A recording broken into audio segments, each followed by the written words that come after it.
ಈ ಭೂಮಿಯ ಮೇಲೆ ಹುಟ್ಟಿದ್ದು ಮೊದಲು ಯಾವ ಧರ್ಮ? ಅತ್ಯಂತ ಪುರಾತನ ಧರ್ಮ ಅಂದ್ರೆ ಅದು ಹಿಂದೂ ಧರ್ಮನ, ಕ್ರೈಸ್ತ ಧರ್ಮನ ಅಥವಾ ಇಸ್ಲಾಂ ಧರ್ಮನ? ಅತಿ ದೊಡ್ಡ ಧರ್ಮ ಯಾವುದು?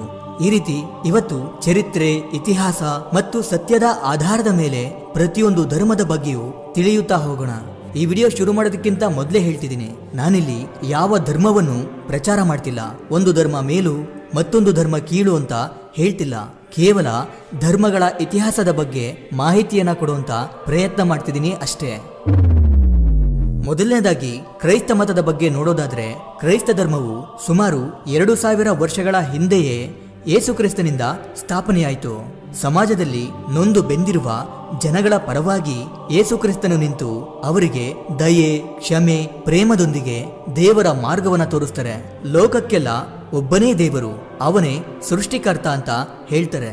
ಆದ್ರೆ ಯಾವಾಗ ಯೇಸು ಕ್ರಿಸ್ತನು ಧಾರ್ಮಿಕ ಮೂಢನಂಬಿಕೆಗಳ ವಿರುದ್ಧ ಮತ್ತು ಅಂಧಕಾರಗಳ ವಿರುದ್ಧ ಮಾತನಾಡೋಕೆ ಶುರು ಮಾಡ್ಕೊಳ್ತಾರೋ, ಆಗ ಧರ್ಮ ಗುರುಗಳು ಅಂತ ಕರೆಸ್ಕೊಳ್ತಿದ್ದಂತ ಕೆಲ ನೀಚರು ಯೇಸು ಕ್ರಿಸ್ತನನ್ನ ಶಿಲುಬೆಗೆ ಏರಿಸ್ತಾರೆ.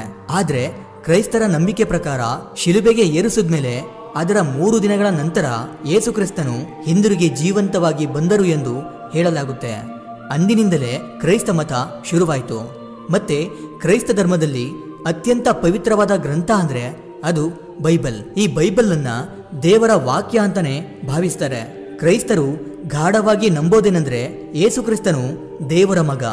ಮಾನವರನ್ನ ಪಾಪಗಳಿಂದ ರಕ್ಷಿಸಲು ದೇವರು ತನ್ನ ಮಗನಾದ ಯೇಸುವನ್ನ ಭೂಮಿಗೆ ಕಳುಹಿಸಿದನು ಎಂದು ನಂಬುತ್ತಾರೆ. ಯೇಸು ಕ್ರಿಸ್ತನು ಬೋಧನೆ ಮಾಡಿದ್ದು ಏನೆಂದರೆ, ಪ್ರತಿ ಮನುಷ್ಯನೂ ಕೂಡ ದೇವರ ಸ್ವರೂಪ, ಎಲ್ಲರಲ್ಲೂ ಪ್ರೇಮವಿರಬೇಕು ಮತ್ತು ನಿಮ್ಮ ಶತ್ರುವನ್ನೂ ಕೂಡ ಪ್ರೀತಿಸಿ ಎಂದು ಈ ಕ್ರೈಸ್ತ ಮತ ಹೇಳುತ್ತೆ. ಸಮಾಜ ಸೇವೆಯನ್ನ ಮಾಡುವುದೇ ನಮ್ಮ ಧರ್ಮ ಅಂತ ಹೇಳುತ್ತೆ. ಪ್ರಪಂಚದಾದ್ಯಂತ ಬರೋಬ್ಬರಿ 240 ಕೋಟಿ ಜನಗಳು ಕ್ರೈಸ್ತ ಧರ್ಮದವರಿದ್ದಾರೆ. ಕ್ರೈಸ್ತರು ತುಂಬಾ ಕಡಿಮೆ ಹಬ್ಬಗಳನ್ನ ಆಚರಣೆ ಮಾಡ್ತಾರೆ. ಅವುಗಳಲ್ಲಿ ಮುಖ್ಯವಾದವು ಅಂದ್ರೆ ಕ್ರಿಸ್ಮಸ್ ಹಬ್ಬ.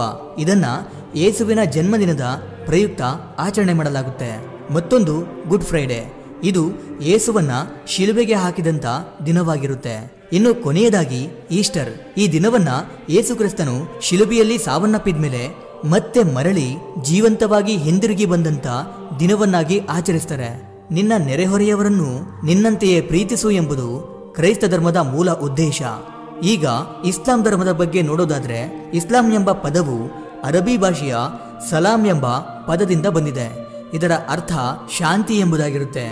ಇಸ್ಲಾಂ ಧರ್ಮವು 1400 ವರ್ಷಗಳ ಹಿಂದೆ ಹುಟ್ಟಿಕೊಂಡಿತ್ತು. ಇಸ್ಲಾಂ ಧರ್ಮವನ್ನ ಸ್ಥಾಪಿಸಿದವರು ಪ್ರವಾದಿ ಮೊಹಮ್ಮದ್ ಅವರು. ಅವರು ಅರೇಬಿಯಾದ ಮಕ್ಕಾ ನಗರದಲ್ಲಿ ಜನಿಸ್ತಾರೆ. ಪ್ರವಾದಿ ಮೊಹಮ್ಮದ್ ಅವರಿಗೆ ಸುಮಾರು 40 ವರ್ಷ ವಯಸ್ಸಾಗಿದ್ದಾಗ ದೇವದೂತರಿಂದ ದಿವ್ಯ ಸಂದೇಶಗಳು ಬರುತ್ತವೆ. ಆ ದಿವ್ಯ ಸಂದೇಶಗಳನ್ನೇ ನಂತರ ಕುರಾನ್ ಎಂದು ಕರೆಯಲಾಗುತ್ತೆ. ಕುರಾನ್ ಎಂಬುದು ಮುಸ್ಲಿಂಗಳ ಪವಿತ್ರವಾದಂಥ ಗ್ರಂಥವಾಗಿದೆ.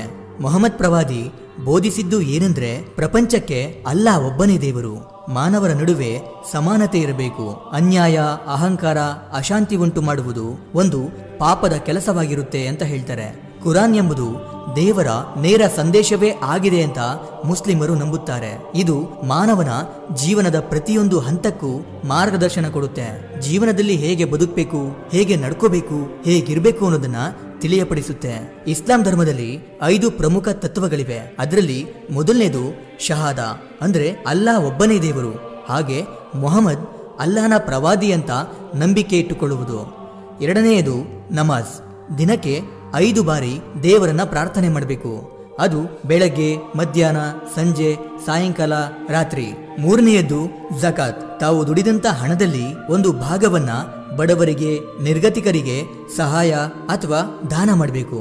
ನಾಲ್ಕನೆಯದು ಸೌಮ್, ಅಂದ್ರೆ ರಂಜಾನ್ ತಿಂಗಳಿನಲ್ಲಿ ಉಪವಾಸವಿರಬೇಕು. ಬೆಳಗ್ಗೆ ಸೂರ್ಯೋದಯದಿಂದ ಸಂಜೆ ಸೂರ್ಯಾಸ್ತದವರೆಗೂ ಊಟ, ನೀರು, ಧೂಮಪಾನ ಮುಂತಾದವುಗಳನ್ನ ಮಾಡೋ ಹಾಗಿಲ್ಲ.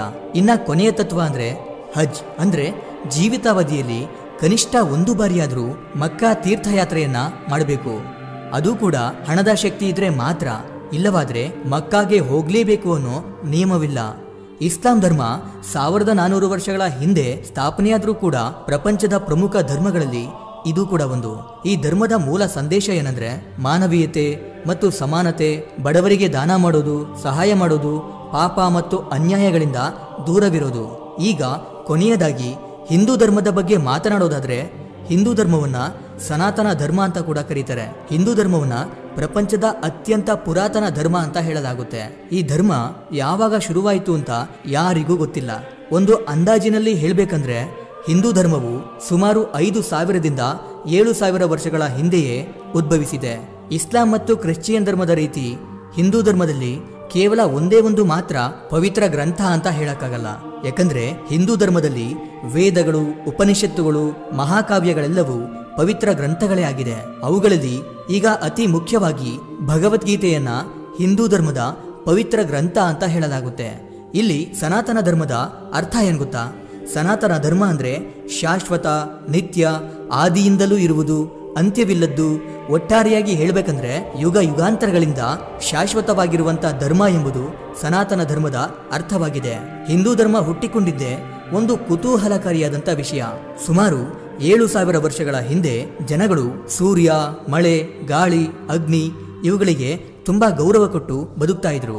ಅವರು ಪ್ರಕೃತಿಯನ್ನ ದೇವರಂತೆ ಪೂಜಿಸ್ತಿದ್ರು. ಇದರಿಂದ ಅವುಗಳು ವೇದಗಳಲ್ಲಿ ದೇವತೆಗಳ ರೂಪವನ್ನ ಪಡ್ಕೊಳ್ಳುತ್ತೆ. ನಂತರ ವೇದಗಳ ಕಾಲ ಬರುತ್ತೆ. ಈ ಕಾಲದಲ್ಲಿ ಜನರು ಸತ್ಯ, ಧರ್ಮ, ಆದರ್ಶ ಇವುಗಳ ಮಹತ್ವವನ್ನ ಅರಿತುಕೊಳ್ಳೋಕೆ ಆರಂಭಿಸ್ತಾರೆ. ನಂತರ ಜನಗಳು ನಾನು ಯಾರು, ಈ ಜಗತ್ತು ಹೇಗೆ ಹುಟ್ಟಿತು, ಸತ್ಯ ಎಂದರೆ ಏನು ಅಂತ ಪ್ರಶ್ನೆಗಳನ್ನ ಮಾಡ್ಕೊಳ್ಳೋಕೆ ಶುರು ಮಾಡ್ಕೊಳ್ತಾರೆ. ಆಗ ಆತ್ಮ ಮತ್ತು ಬ್ರಹ್ಮ ಎಂಬ ಸತ್ಯ ತಿಳಿಯುತ್ತೆ. ಅನೇಕ ಋಷಿಮುನಿಗಳು ಧರ್ಮದ ವಿವಿಧ ದಾರಿಗಳನ್ನ ವಿವರಿಸ್ತಾರೆ. ನಂತರ ಪುರಾಣಗಳ ಕಾಲ ಬರುತ್ತೆ. ಆಗ ಧರ್ಮ ಅಂದ್ರೆ ಏನು ಅಂತ ಜನಗಳಿಗೆ ಅರ್ಥ ಮಾಡಿಸೋಕೆ ರಾಮಾಯಣ ಮತ್ತು ಮಹಾಭಾರತಗಳಂತಹ ಇತಿಹಾಸಗಳು ಬರೆಯಲ್ಪಡುತ್ತೆ. ಹಿಂದೂ ಧರ್ಮದಲ್ಲಿ ಅತಿ ಮುಖ್ಯವಾಗಿರುವಂತಹ ಸಿದ್ಧಾಂತಗಳಿವೆ. ಅದರಲ್ಲಿ ಮೊದಲನೇದು ಆತ್ಮ. ಅಂದ್ರೆ ಹಿಂದೂ ಧರ್ಮದ ಪ್ರಕಾರ ದೇಹ ನಾಶವಾಗುತ್ತದೆ, ಆದರೆ ಆತ್ಮ ಎಂದಿಗೂ ಸಾವನ್ನಪ್ಪುವುದಿಲ್ಲ. ಎರಡನೆಯದು ಕರ್ಮ.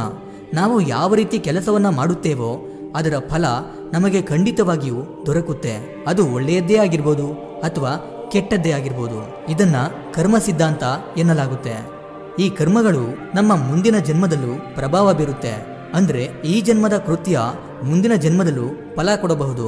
ಮೂರನೆಯದು ಪುನರ್ಜನ್ಮ.